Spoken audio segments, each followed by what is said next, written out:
കഴിഞ്ഞ കുറെ നാളുകളായി KPCC പ്രസിഡന്റിനെ മാറ്റുന്നില്ല എന്ന മുറവിളിയായിരുന്നു. അതിനൊരു തീരുമാനമായപ്പോൾ സണ്ണി ജോസഫ് ആണോ പുതിയ KPCC പ്രസിഡന്റ് എന്ന നിലയിലേക്കാണ് പുതിയ ചർച്ചകൾ എത്തിയത്. മലബാറിന് പുറത്തേക്ക് അറിയപ്പെടാത്തവൻ, ഫോട്ടോ കണ്ടാൽ ആരും തിരിച്ചറിയാത്തവൻ എന്നെല്ലാം പറഞ്ഞ് കോൺഗ്രസുകാർ തന്നെയാണ് ആദ്യം പൊങ്കാലയുമായി രംഗത്ത് വന്നത്. അവർ പറയുന്നത് ഏറ്റുപറഞ്ഞുകൊണ്ട് മറ്റു ചില താല്പര്യക്കാരും രംഗത്തെത്തി. തൊടുപുഴ താലൂക്കിൽ നിന്നും കുടിയേറ്റം നടത്തിയിട്ടുള്ള കുടുംബത്തിൽപ്പെട്ട സണ്ണി ജോസഫിനെ കേരളത്തിലെ മുഴുവൻ കോൺഗ്രസുകാരും അറിയുന്ന കാര്യത്തിൽ തർക്കമൊന്നുമില്ല. ഏതായാലും നമുക്ക് ഒരു മാർപ്പാപ്പയെ കിട്ടിയെന്ന് വത്തിക്കാനിൽ വിളംബരം നടക്കുന്നതിന് തൊട്ടു മുൻപ് നിങ്ങൾക്കൊരു പാപ്പയെ തന്നുവെന്ന് കോൺഗ്രസ് നേതൃത്വം അറിയിച്ചത് നന്നായി. അതും ഒരു കത്തോലിക്കനെ തന്നെ. പണിക്കാർ ഉപേക്ഷിച്ച കല്ല് തന്നെ മൂലക്കല്ലായി തിരഞ്ഞെടുത്തു എന്ന് ബൈബിളിൽ ഒരു വാക്യമുണ്ട്. ഗോലിയാത്തിനെ നേരിടാൻ ദാവീദിനെ നിയോഗിച്ചതുപോലെയാണ് പിണറായി വിജയനെയും പാർട്ടിയെയും നേരിടാൻ സണ്ണി ജോസഫിനെ നിയോഗിച്ചിരിക്കുന്നത്. അതും കോൺഗ്രസുകാരാൽ ഉപേക്ഷിക്കപ്പെട്ട ഒരു കണ്ണൂർ കുടിയേറ്റക്കാരൻ. എന്തൊക്കെ പറഞ്ഞാലും വളരെ കരുതലോടെ ആലോചനയോടെ ചെയ്ത ഒരു പുനഃസംഘടനയാണിത്. എല്ലാ ജാതി മതസ്ഥർക്കും ഗ്രൂപ്പുകൾക്കും അർഹിക്കുന്ന രീതിയിലുള്ള പ്രാതിനിധ്യം പുതിയ ഭാരവാഹി ലിസ്റ്റിൽ കൊടുത്തിട്ടുണ്ട്. എല്ലാവരും ശ്രദ്ധിക്കുന്നത് പ്രസിഡന്റിനെ ആണെന്ന് മാത്രം. ചില കോൺഗ്രസുകാർ ആക്ഷേപിക്കുന്നത് പോലെ മലബാറിൽ മാത്രം അറിയപ്പെടുന്ന ഒരാളല്ല സണ്ണി ജോസഫ്. കഴിഞ്ഞ 14 വർഷമായി കേരള നിയമസഭയിൽ നിറസാന്നിധ്യമുള്ള ഒരാളാണ്. 1982 ആന്റണി നയിച്ചിരുന്ന കോൺഗ്രസ് ആന്റണി ഗ്രൂപ്പിന്റെ യൂത്ത് വിഭാഗത്തിൽ കണ്ണൂരിൽ നേതാവായിരുന്നു സണ്ണി ജോസഫ്. ആന്റണി ഐ ഗ്രൂപ്പിൽ ലയിച്ചതോടെ സണ്ണിയും മുഖ്യധാര കോൺഗ്രസിന്റെ ഭാഗമായി മാറി.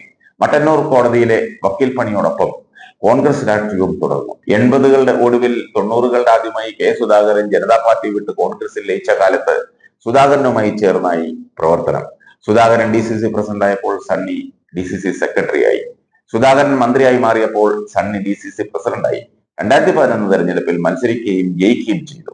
വലിയ വേളം വെച്ച് കാടിളക്കി ജനങ്ങളെയും കൂടെ ഉള്ളവരെ വെറുപ്പിച്ച് രാഷ്ട്രീയ പ്രവർത്തനം നടത്തുന്ന ഒരാളല്ല സണ്ണി ജോസഫ്. സൗമ്യനായി നിന്ന് ചെറുപുഞ്ചിരിയോടെ ആരെയും വെറുപ്പിക്കാതെ കാര്യങ്ങൾ നടത്താൻ പ്രാപ്തിയുള്ളവനാണ് നിയുക്ത പ്രസിഡന്റ്. സണ്ണിയുടെ നിറഞ്ഞ ചിരി കാണുമ്പോൾ തന്നെ എതിരാളിയുടെ ചിറകുടിയും. കോൺഗ്രസിനെ സംബന്ധിച്ചിടത്തോളം ആര് പ്രസിഡന്റായി വന്നാലും ഗ്രൂപ്പിന്റെ പേരിലും സ്വന്തം പേരിലും പ്രശ്നമായി തീരുന്ന ഈ സമയത്ത് സണ്ണി ജോസഫ് എന്തുകൊണ്ടും കൊള്ളാവുന്ന ഒരാളാണെന്ന് പറയാതിരിക്കാൻ വയ്യ. കല്ലും മുള്ളും പാമ്പും പഴുതാരയും ഒക്കെ ഉള്ള കോൺഗ്രസിനെ അടുത്ത ഒരു വർഷം നയിക്കുകയും ഭരണത്തിലെത്തിക്കുകയും ചെയ്യുക എന്നുള്ളത് സണ്ണിക്ക് വലിയ വെല്ലുവിളി തന്നെയാണ്. ധീരമായ നിലപാടെടുക്കുവാൻ മടിയില്ലാത്തവരാണ് സണ്ണി ജോസഫ്. അത് തുറന്നു പറയുവാനും സണ്ണി മടിക്കാറില്ല.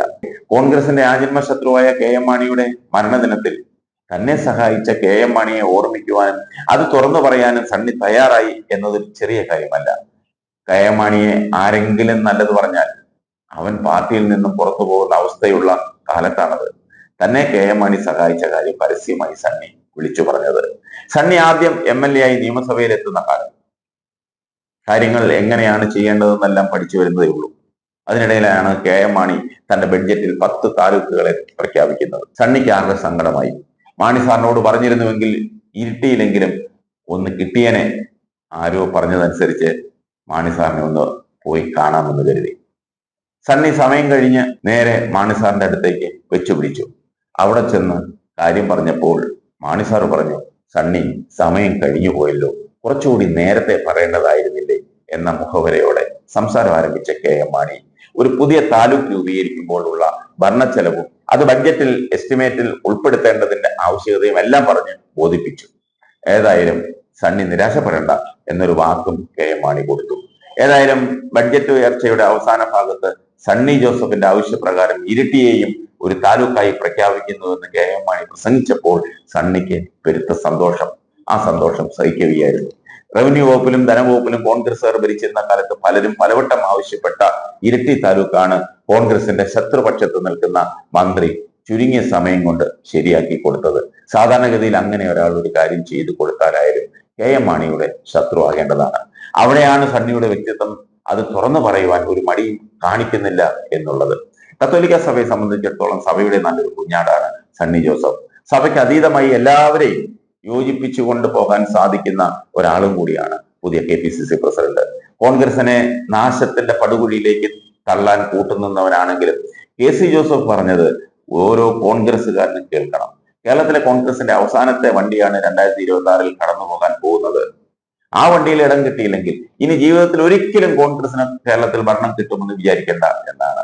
എല്ലാവരും കൂടി പഠിച്ച് ഭരിച്ച് ഭാരതത്തിന്റെ ഭരണം ഇനി ജീവിതത്തിൽ തിരിച്ചു കിട്ടാത്ത രീതിയിൽ കൈവിട്ടു പോവുകയും ചെയ്ത കോൺഗ്രസിന് ഈ ഭൂഖണ്ഡത്തിൽ നിന്ന് തന്നെ അപ്രത്യക്ഷമാകുന്ന സമയമാണ്. അതുകൊണ്ട് സൂക്ഷിക്കുക, നാവടക്കുക, പണിയെടുക്കുക.